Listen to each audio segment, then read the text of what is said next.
Hey all, I just wanted to make another video. It's my third one of the day, so yes, I'm wearing the same shirt and I look like a hot mess, but today's Saturday and I didn't have to do anything, and I'm literally just getting over the flu for the second time.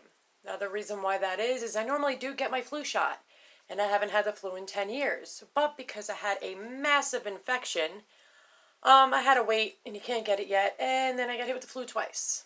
That would be my luck. But I did want to make this video based on my scleroderma GI issues. Now, for anyone that has scleroderma GI issues, I'm going to explain how it helps me. Well, what helps me, really.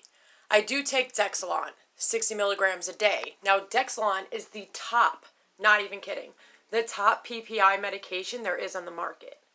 What it does, it's like a slow release. You take it and 30 milligrams get put into your system then, and then about into the afternoon time, the other 30 gets done. So it does supposed to last for 24 hours. I've tried not even kidding people, every PPI medication in the free world, what can help and chill my esophagus out. Now, my esophagus is not nice to me. It gives me chronic esophagitis where my throat closes up, and that is not fun in any way. And all my scleroderma warriors out there can probably totally relate to this right now. Even if we eat rice, I've noticed pretty much when I eat anything, let's just be real, I get bad esophageal problems.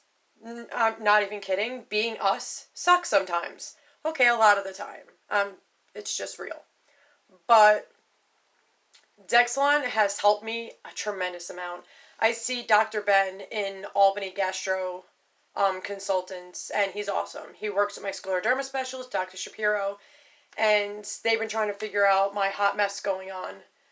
Because I like when people say, "Oh, you look great. How are you sick?" And I'm like, looks really has nothing to do with it, guys. It doesn't. But some people just are naive when it comes to health issues, and you can't see my organs, and my organs don't like me. So, scleroderma tightens the GI tract. It can cause fibrosis. It can cause Barrett's esophagus, which is pre-esophageal cancer. It causes gastroparesis, which is slow processing foods. Like you're not supposed to eat raw vegetables and raw anything with gastroparesis. You're supposed to eat small meals. Same with scleroderma. People with bad GI issues, you're supposed to eat frequent small meals a day. It's really hard to do that when you're a normal person with a normal life. Or if you have kids or you have a job, or depending on what your situation is. So what I do is I try to eat when I can. I don't have the best eating habits, so I really can't give advice on how to eat small frequent meals. For the most part, I do, in a sense. I do have diverticulitis. And not a major case, because when they first told me, I stopped altogether with my grains. I like my oatmeal, not anymore, because it is alkaline. It's the best thing you can have that's not acidic. They actually recommend it for people with esophagitis, just like mashed potatoes. Mashed potatoes is great for potassium, alkaline food. I eat mashed potatoes a lot because, I add butter. It's good. And who doesn't like mashed potatoes? But, turkey. Okay. Now, what you want to do is you want to eat lean meats. I know people like to eat whatever they want. I understand. I cannot say I don't understand. I understand a lot. But turkey. I get sick of turkey easily because I eat it a lot. But turkey, chicken, I have an air fryer. Oh, I got an air fryer for Christmas.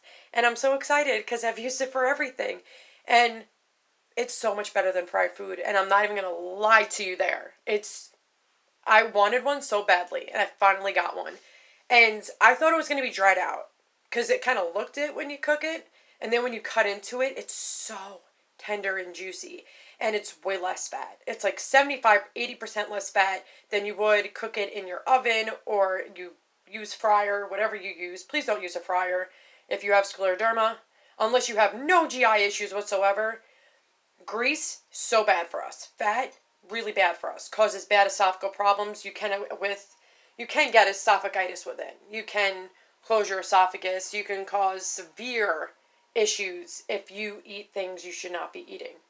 Do not eat chocolate. It says not to eat caffeine, but see, I worked with Keurig because I called them up and I was like, hey, listen, I'm an addict of coffee. I'm not going to lie. And what can I have that's less acidic? Now, they explained to me the lighter the roast, the more acidic it is. So dark roast would be less acidic, which is what I drink. I just add a little bit more creamer. My creamer is like gluten-free, lactose-free, and all this free of everything. I don't take gluten out of my diet, but try to take dairy out of my diet because I am lactose intolerant since I was a child, like 4. But what you have to do is you have to just eat lean meats. You can get beef, but it has to be 90% lean or like 95% lean because the fat and the grease will give you esophagitis. It will close your esophagus. It can give you ulcers, bad ulcers. You can get bleeding ulcers, peptic ulcers. When you have bad GI issues, it is so hard to stop temptation. I got away from chocolate, which is fine because I mean it's chocolate. I mean most people like chocolate. Okay, I like chocolate covered strawberries, but I'm not a huge chocolate fan. So that didn't really bother me much.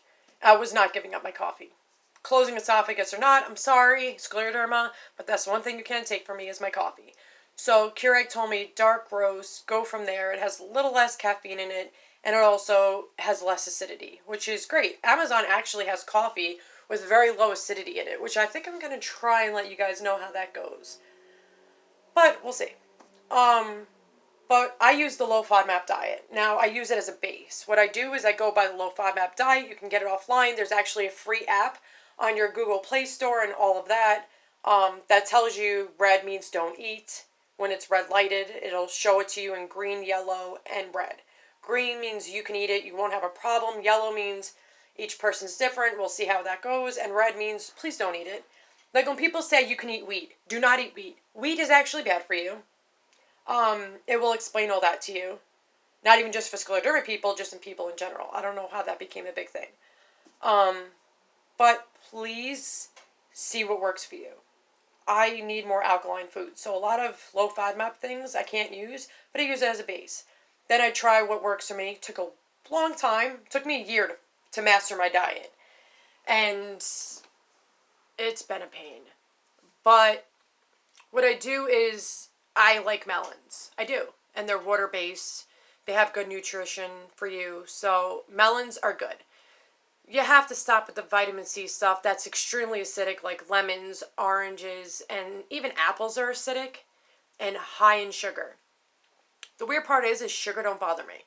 It doesn't bother my esophagus for some reason. I don't know why.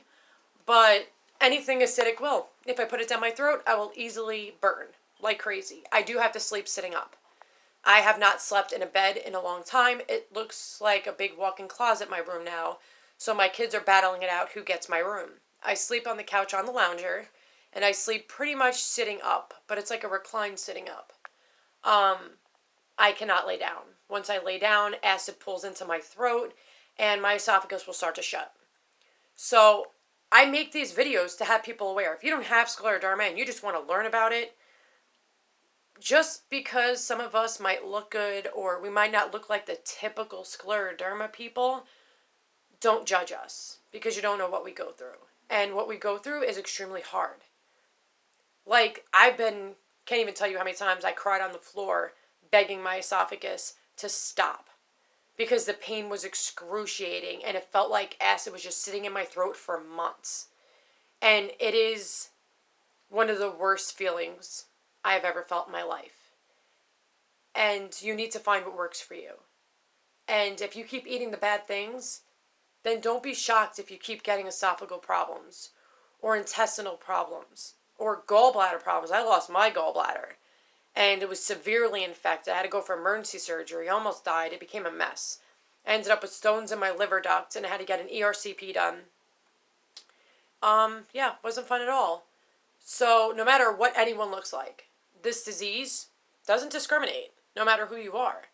And I definitely suggest going online and get the low FODMAP diet cookbook, which is awesome. I mean, I guess you can look at recipes online, but I like to hold the book in my hands. I'm a book person. And it helps. I can flip through recipes. I actually copy recipes and send them to people that ask. But I'm going to cut this video short because I'm going to go see what other videos of recipes I can do, because that will help people who need a suggestive idea. But please stay away from grease. Please stay away from anything acidic. If you have GI issues with scleroderma, please be careful. If you can't find the right PPI medication, ask your doctor for Dexalon. That stuff does get approved eventually through insurance. If you've tried everything else, you will get approved. But it is awesome, and it is worth taking it, and it's 1 pill a day, and it holds its own. It definitely keeps most of the acid away now. So that I'm thankful for. I hope you guys all have a great, happy day. God bless and stay safe.